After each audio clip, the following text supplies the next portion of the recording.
Conversamos con Ignacio Bulguer, core metropolitano por el Partido Republicano, para mirar o entender cómo ellos lo están mirando también. ¿Cómo le va? Muchas gracias por estar con nosotros. Bienvenido, buenas tardes. Hola. Hola, Juan Manuel. Hola, ¿cómo están? Muy bien, el Buenas consejero. Matías también aquí con nosotros. Matías, un gusto, disculpa. Y Paula. Consejero, déjeme preguntarle, a ver, primero, ¿cómo interpretan ustedes lo que ha ocurrido en el día de hoy?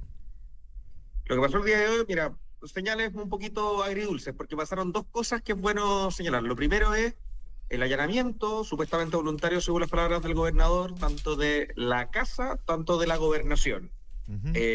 Y eso da una señal clara de un avance que está dando la Fiscalía, de un avance que está dando la investigación con todo lo que está pasando en Procultura. Eso es una primera pata de lo que se ve hoy día. Y lo segundo, la petición de renuncia que se hizo de la directora de presupuesto de Mayuri, la persona que estaba relacionada con lo que sería esta consultora legal y contable, AGEM, que apareció en el informe de Contraloría, que habrían sido socios y que no estaban en conocimiento, al parecer, de lo que estaba pasando en la gobernación. Se le pidió la renuncia a ella y para nosotros una noticia, esa en particular, no tan buena, por dos cosas. Uno, porque eso deja de ver claramente la falta de control que existe en la gobernación, por un lado, que ante la Contraloría y la presión de prensa y la aparición por el lado de esta información, se toma una definición. Y segundo, porque no se pide sumario, o al menos en ninguna de las comunicaciones que nos llegó a nosotros se notificó una denuncia para iniciar un sumario administrativo.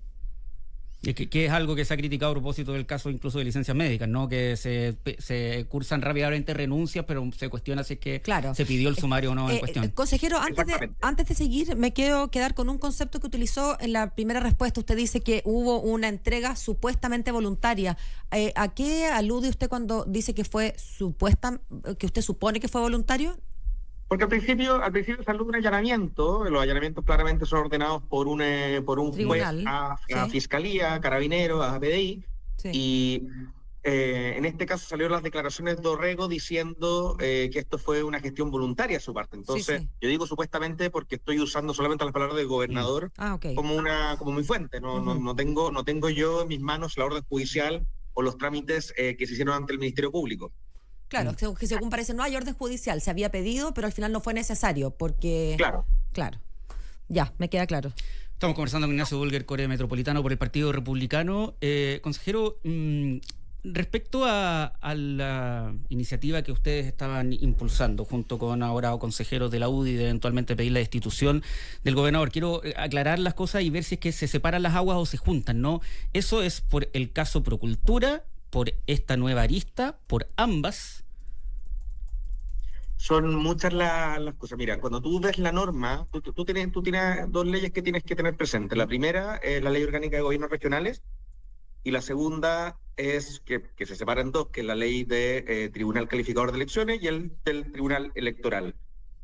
En el artículo 23 se habla de lo que es una contravención grave al principio de probidad, que tiene que ver con cuestiones manifiestas y reiteradas. Eso es muy clave en lo que dice la ley, porque cuando hablamos de reiteración, nosotros tenemos que incluir todos los elementos que están apareciendo, que han aparecido y que hemos recolectado en los últimos 6 meses, que están también en el informe de Contraloría y que están algunos en manos del Ministerio Público. Por hacer un listado así como para explicar de todas las cosas, porque tenemos el caso Procultura, tenemos los 6.000 millones que estaban por el tema del factoring, que eran culpa de un funcionario que no tenía supervisión. Tenemos una auditoría externa que se había declarado desierta. Tenemos el problema de esta funcionaria, jefa de división, que tenía un contrato con una de las consultoras. La consultora que al parecer no contaba con la idoneidad. Tenemos problemas con respecto a la experiencia que tenían algunas personas, problemas con perfiles de cargo, y ya entrando más de lleno a la parte que al menos nosotros consideramos como bancada lo más importante es el informe de Contraloría, que el informe de Contraloría tiene por hacerlo de forma pedagógica, son varias resoluciones en un solo documento, y en esa resolución alguna Contraloría te dice, oye, aquí hay una patita que perfecto está subsanada, tú tienes otra patita en que te entrego 15, 30, 60 días para responder, pero aquí tengo otra patita que es el del coaching, de los últimos 31 millones, en los cuales tenemos un problema bastante grave porque esto habría sido utilizado para la campaña política. Se habla de hablar de Claudio en vez de Orrego, se habla de campaña, se habla de cuestiones del equipo en torno a la campaña, cómo afecta la campaña a la gobernación, que son las cosas que la Contraloría dice bien, bastante claro. Yo inicio proceso sancionatorio, yo aquí envío el antecedente al Ministerio Público y yo aquí cito la norma de destitución de la Ley de Gobiernos Regionales. O sea, aquí yo no doy paso a una interpretación. Entonces, le faltó poco a la Contraloría para decir, por favor, consejero, punta la firma. O sea, una cosa, es bastante decidido lo que está en la página 70 del informe. Y todas esas cosas que han aparecido, si lo sumamos más encima los tratos directos que ha estado haciendo la corporación, ahí tenemos una serie de omisiones, de negligencia, de problemas de responsabilidad vicaria. O sea, son muchas las cosas que se van sumando y que al menos nosotros con nuestro equipo de abogados lo estamos incorporando en este requerimiento que queremos presentar. Ahora, Ignacio, comunicacionalmente, claro, cuando uno va poniéndole más antecedentes a esto y suma un caso tras el otro, y a GEM y Procultura y el trato directo, qué sé yo, empieza a sonar, claro, empieza como a construirse un caso al menos desde lo comunicacional. Pero aquí estamos para tratar de ir como dividiendo esto por hebra. Por ejemplo, cuando hablamos de Procultura, no será esta la radio que defienda esa fundación. Sin embargo, Procultura sabemos que fue autorizado por el Consejo del que usted es miembro. No sé si usted estaba presente ese día, pero sí sabemos que el voto fue a favor de todos los consejeros regionales. Entonces me pregunto si es justo meter esto, porque es un caso muy bullado, muy feo, pero me pregunto si es justo meterlo como si fuera una negligencia culpable o un delito del propio gobernador. Eso por una parte.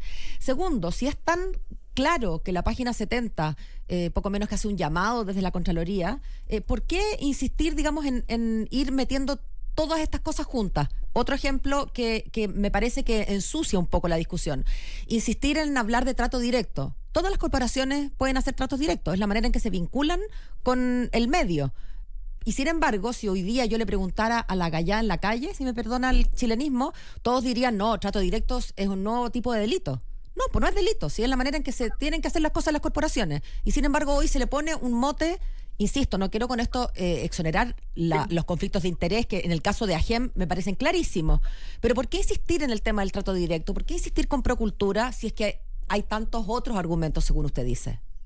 Son tres preguntas. Primero, el tema de Procultura. Segundo, el tema del informe, de la cantidad de cosas que se refieren al informe, y el tema del trato directo.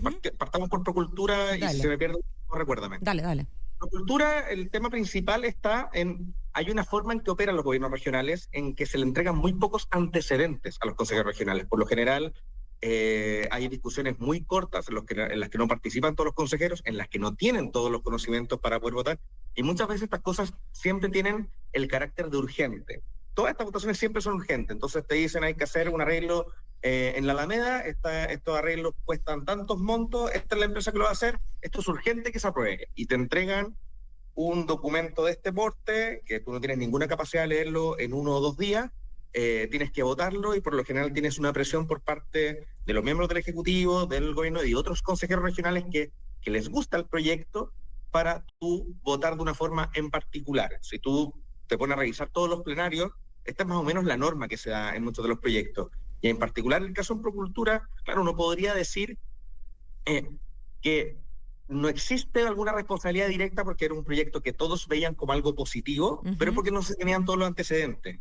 Y en particular, entender una cosa, la conexión que tenía en primer lugar Claudio Rego y el equipo de Claudio Rego con Alberto Larraín, que se conocían hace muchos años desde su trabajo en Peñalolén, desde el trabajo que tenían de este grupo que se llama Cardumen de la Democracia Cristiana, donde participaban gente como Mundaca, como Uneus, como Alberto Larraín, como Claudio Rego, como el alcalde de Renca y otros más. Entonces, más allá de una lista de responsabilidad propiamente tal, Procultura es la que inicia el manto, por así decirlo, de la desconfianza para iniciar los antecedentes. De hecho, todo lo que es el allanamiento es por el tema Procultura, y toda la apertura que se hace de los problemas de administración en la gobernación nacen por el tema Procultura.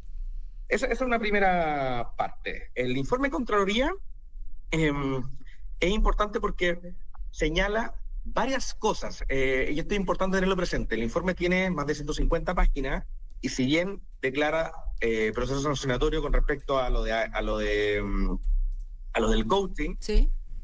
donde aparece AGEM, ahí es donde aparecen los problemas de perfiles de sueldo, ahí es donde aparecen los problemas los perfiles de cargo, ahí aparecen los problemas de los sueldos por honorarios que son mayores de personal grado 4, y ahí aparecen también las horas extras de los choferes, que incluso están haciendo más de 100 horas mensuales. O sea, aparece una serie de cosas que se van sumando, que todas estas cosas tú las tienes que presentar en el requerimiento por un tema de prioridades, de la misma forma que tú presentas un escrito, una demanda, en donde tú pones en lo principal, primero otro sí, claro. segundo otro sí, tercero otro sí, tú vas poniendo las cosas, incluso a nivel de jerarquía.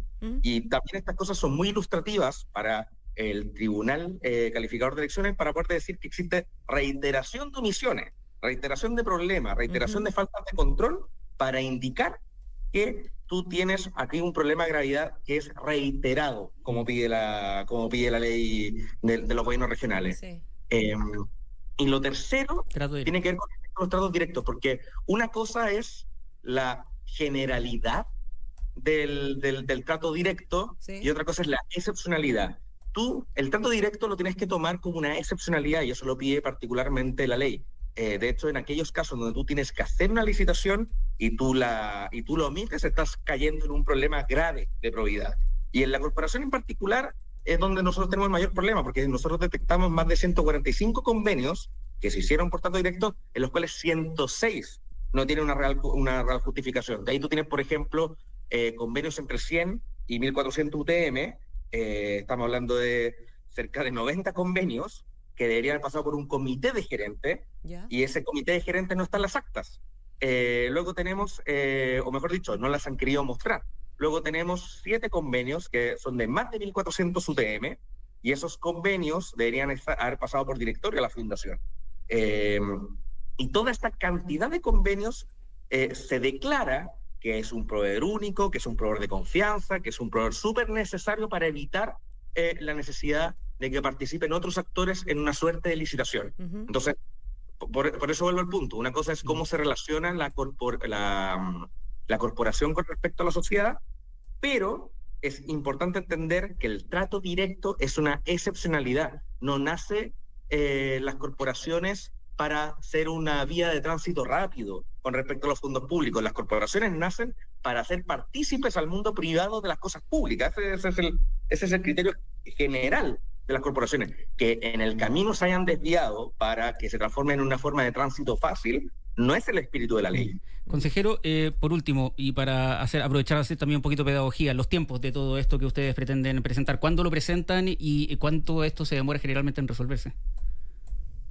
Acá tenemos, por así decirlo, 2 hitos. El primer hito es poder hacer la presentación del requerimiento, que eso puede estar en los próximos días, pongamos 1 semana, 2 semanas, depende también del trabajo que hagamos con aquellos que quieran firmar. Nosotros seguimos haciendo el llamado de que no solamente la UDI firme, y lo agradecemos, sino que puedan firmar todas aquellas bancadas que quieren tener clarísimo la investigación con respecto a la probidad en torno al Tribunal Calificador de Elecciones. Eso es un primer hito que debería poder hacerse, insisto, en la próxima semana. Y lo segundo, ya el Tribunal Calificador de Elecciones tiene un juicio lato. Esto se demora, no es una cosa instantánea en la que una vez que presentemos el recurso, el requerimiento, se opera la institución, sino que operan alegatos, opera un término probatorio, se sigue el procedimiento, y por eso lo decía al principio, se sigue el procedimiento de los tribunales electorales regionales, por más que sea instancia única. Y eso, en el caso, por ejemplo, de Coquimbo con Cris Naranjo, esto se demoró poco menos de 1 año. Entonces esperamos que eso esté demorándose entre 6 meses, 10 meses, en el caso de la región metropolitana. Muy bien, pues le queremos agradecer, consejero, por conversar esta tarde con nosotros. Muchísimas gracias por estar en Infinita. Muchas gracias a ustedes, que estén muy bien, un abrazo. Chao, chao. El consejero regional metropolitano por el Partido Republicano, Ignacio Dulger, conversando esta tarde con nosotros en lo que faltaba en Infinita.